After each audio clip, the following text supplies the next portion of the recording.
आज हम खुदा कलाम में सीखेंगे यीशु के लहू की कुदरत के बारे में। आमीन आमीन। खुदावंद यीशु का लहू बड़ी कुदरत वाला है। यीशु का लहू क्या है? कुदरत वाला है। यीशु के लहू में कुदरत है। और यीशु का लहू किसी बकरे बछड़े का लहू नहीं है। ये लहू किसी जानवर का लहू नहीं है। ये लहू खुदा के बेटे यीशु का लहू है, जो हमें सारी नारास्ती से पाक करता है। आमीन। खुदा में यीशु ने मत्ती 26 पाप और उसकी 28 आयत में कहा कि ये मेरा वो नए अहद का खून है, जो बतेरों के गुनाहों की माफी के लिए बहाया जाता है। आमीन। ये लहू की कुदरत है कि हमारे गुनाहों से हमें माफी मिल जाती है। हम जितने मर्जी बड़े गुनहगार क्यों ना हो, जब हम यीशु के पास आ जाते हैं, उसके लहू को लिए हुए आ जाते हैं, तो लहू की कुदरत से हमारे गुनाह जो हैं वो धुल जाते हैं। तो यीशु का लहू जो है वो हमारे गुनाहों को मिटाता है। फिर यूहन्ना 6 बाब उसकी 53 आयत को हम पढ़ते हैं। यहां पर लिखा कि यीशु का लहू जिंदगी देता है। यीशु का लहू क्या करता है? जिंदगी देता है। बहुत से लोग जिंदगी के पीछे भाग रहे। मैं बता दूं आपको, मौत सिर्फ रूह का बदन से जुदा हो जाना ही नहीं है। मौत आपका पैसा आप ना खाएं और वो पैसा जाया हो जाए, ये भी पैसे की मौत है। आपकी औलाद बड़ी हो जाए और आप उनकी बरकतों को इंजॉय ना कर सकें, और उनकी जो बरकतें हैं वो उनके काम भी ना आए, आपके काम भी ना आए, वो औलाद किसी फायदेमंद ना हो, किसी के काम की ना हो, ये भी मौत है।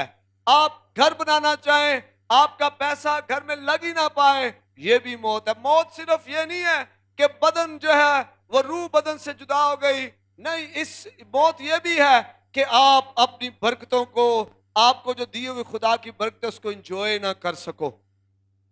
तो जिंदगी जो है वो यीशु का लहू देता है। जब आप यीशु के लहू को अपने ऊपर मांगना शुरू कर देते हैं, यूहन्ना 6 बाब 53 आयत में लिखा है, यीशु ने उनसे कहा, मैं तुमसे सच कहता हूं कि जब तक इब्ने आदम का गोश्त ना खाओ और उसका खून ना पियो, तुम में जिंदगी नहीं है।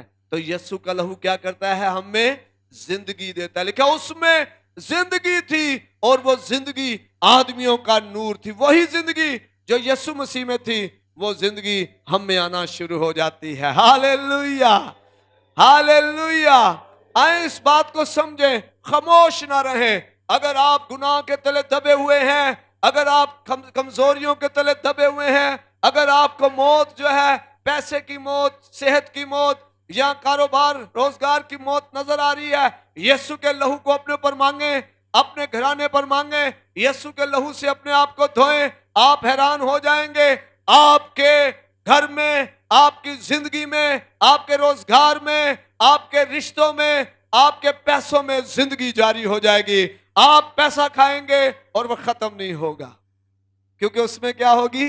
जिंदगी होगी, और वो जिंदगी आदमियों का नूर है। यूहन्ना 6 बाब उसकी 56वीं आयत 53वीं पढ़ी, हम अब 56वीं आयत पढ़ते हैं। लिखा है, जो मेरा गोश्त खाता और मेरा खून पीता है वो मुझ में कायम रहता है और मैं उसमें। आमीन। तो यीशु का लहू क्या करता है? यीशु के लहू की कुदरत कैसी है कि यीशु का लहू हमें यीशु मसीह में कायम रखता है। हम यीशु में कायम रहते हैं और यीशु मसीह हम में कायम रहता है। तो लहू की कुदरत बहुत ज्यादा है। यीशु के लहू की कुदरत, जब बनी और इंसान गुनाह में घिरा हुआ था और खुदा ने मूसा के वसीला से शरीयत दी, और उस खुदा ने हल बताया कि किस तरह बकरों का, बछड़ों का लहू जो है वो कुर्बानी के तौर पर बहाया जाए, और किस तरह वो लहू जो है पाक तरीन मुकाम में छिड़का जाए, और किस तरह उनके गुनाहों की जो है माफी होगी। और साल ब साल लोग ऐसा ही करते रहे, लेकिन यीशु मसीह जो बेऐब बरा है, उसके लहू की कुदरत देखें। एक ही दफा बहाया गया सलीब पर, एक ही बरा हमारे लिए कुर्बान हुआ, और आज तक उस कुदरत से पूरी नस्ल इंसानी फायदा उठा रही। जो कोई उस लहू पर यकीन रखता, ईमान लाता, ईमान के साथ उससे अपने आप को धोता है, वो धुल जाता है, वो पाक हो जाता है और उसकी जिंदगी जो है उससे गुनाह मिट जाता है। अमाल 20 बाब उसकी 28वीं आयत में लिखा है, अमाल की किताब में और उसके 20वें बाब और उसकी 28वीं आयत में लिखा है, बस अपनी 20वें बाब की और उसके 28वीं आयत में लिखा है, बस अपनी और उस सारे गला की खबरदारी करो जिसका रुल को उसने तुम्हें निगहबान ठहराया, ताकि खुदा की कलीसिया की गलाबानी करो जिसे उसने खास अपने खून से मोल लिया है। आमीन, आमीन, हालेलुया। तो लहू की कीमत से मैं और आप खरीदे गए हैं। हमें हमें कीमत से खरीद लिया गया। लिखा तुम अपने नहीं बल्कि कीमत से खरीदे हुए हो। हर कोई इस बात का इकरार करे, मैं अपना नहीं हूं, मैं कीमत से खरीदा हुआ हूं। एक वक्त हम किसी भाई के लिए दुआ कर रहे थे और बदरुएं कह रही थी कि हम इसे ले जाएंगे। हमने कहा तुम नहीं लेके जा सकते। उसने कहा तुम मुझे रोक नहीं सकते। मैंने कहा मैं तो तुम्हें रोक नहीं सकता, लेकिन जिसने इसकी कीमत दी हुई है वो तुम्हें रोक सकता है, क्योंकि ये अपना नहीं बल्कि यीशु के लहू की कीमत से खरीदा हुआ है। आपका ये ईमान होना चाहिए कि आप अपने नहीं हैं, आपको जिसने खरीदा है अपने लहू की कीमत से, वो आपको बचाने, छुड़ाने और बहाल करने की कुदरत रखता है। आमीन, आमीन। यीशु मसीह ने अपने लहू की कीमत से आपको जो है वो खरीदा हुआ है। रोमियो 3 बाब और उसकी 25वीं आयत पढ़ते हैं। रोमियो 3 बाब उसकी 25वीं आयत में लिखा है, उसे खुदा ने उसके खून के बायस एक ऐसा कुफारा ठहराया जो ईमान लाने से फायदेमंद हो, ताकि जो गुनाह बेशतर हो चुके थे और जिनसे खुदा ने तहम्मुल करके तरा दी थी उनके बारे में वो अपनी रास्तबाजी जाहिर करे। तो लहू के जरिया से हम यीशु मसीह के लहू के वसीला से हमारा कुफारा हुआ है। आमीन, आमीन। हमारी कीमत दी गई है, हमें कुफारा मिला है यीशु मसीह के लहू के वसीला से। रोमियो 5 बाब 9वीं आयत में हम पढ़ते हैं, लिखा लहू हमें पाक करता और अजाब से बचाता है।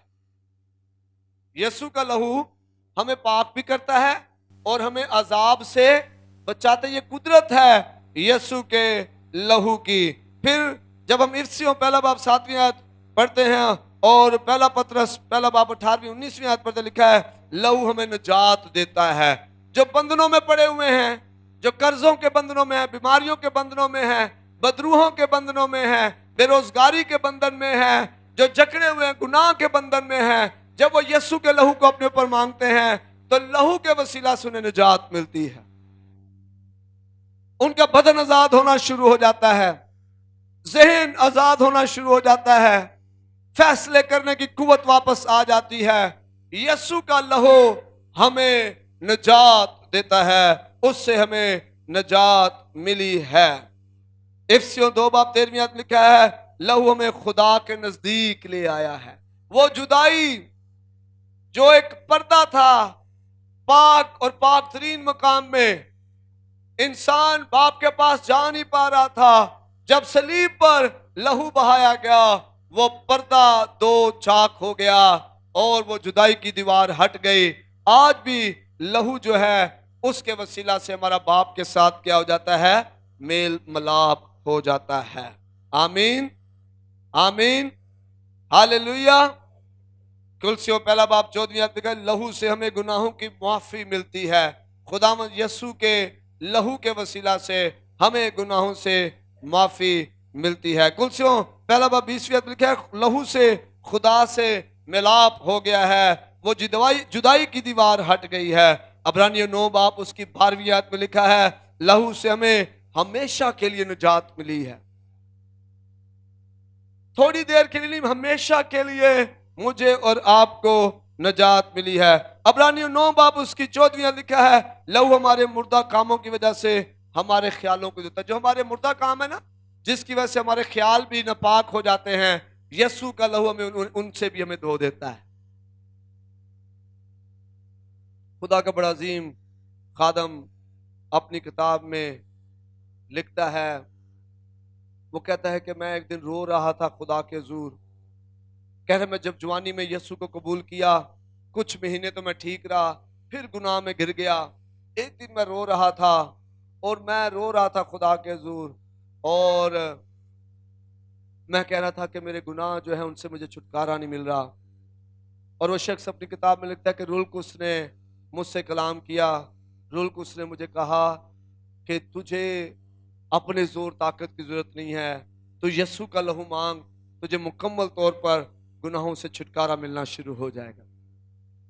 और वो कहता है मैंने यीशु का लहू अपने ऊपर लेना शुरू कर दिया।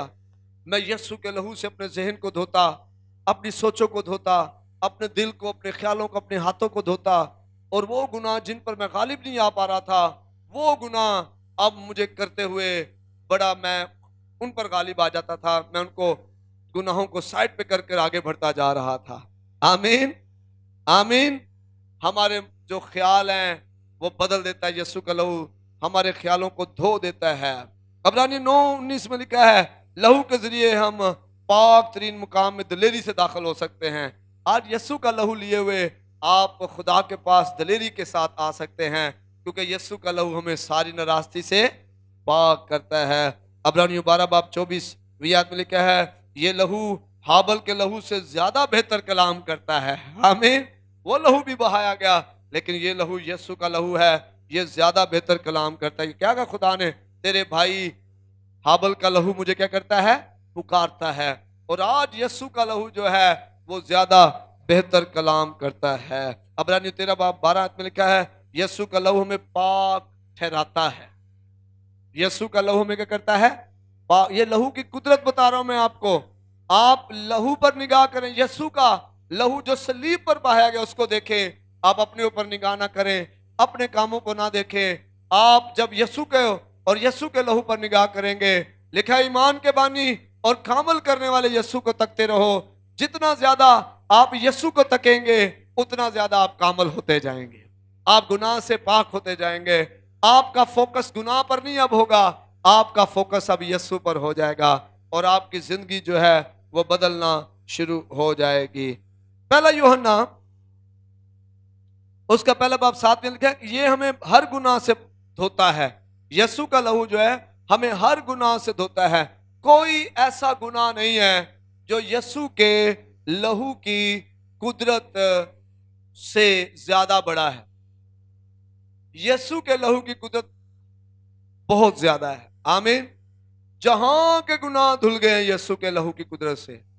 किसी ये ना सोचे कि मेरे गुनाह तो बहुत ज्यादा हैं। आप यीशु के पास आए, आप यीशु के लहू को अपने ऊपर लें, आप हैरान हो जाएंगे। आपकी जिंदगी आपकी जिंदगी का स्टाइल बदलना शुरू हो जाएगा। आप गुनाह पर गालिब आ जाएंगे और आपकी जिंदगी पाक होना शुरू हो जाएगी। इब्रानी 13 उसकी 20-21 आयत में लिखा है कि ये हमें हर नेक काम के लिए कामल करता है। यीशु का लहू हमें हर नेक काम के लिए क्या करता है, कामल करता है, बेऐब ठहराता है। मुकाशवा 1 आयत और मुकाशवा 7 14 में लिखा है यीशु अपने लहू से हमें धोता है। अगर हम यीशु का लहू अपने ऊपर मांगेंगे हम धुल जाएंगे। मुकाशवा 12 में लिखा है लहू के जरिया से हम भाइयों पर इल्जाम लगाने वाले पर गालिब आ जाते हैं, इब्लीस पर, जो हमें तंग करता है, जो मुख्तलिफ तरह से हमें पुरानी बातें याद दिलाता है। जब हम यीशु का लहू अपने ऊपर मांगते हैं तो हम इब्लीस पर गालिब आ जाते हैं। आए मेरे अज़ीज़ों इस बात को समझें, यीशु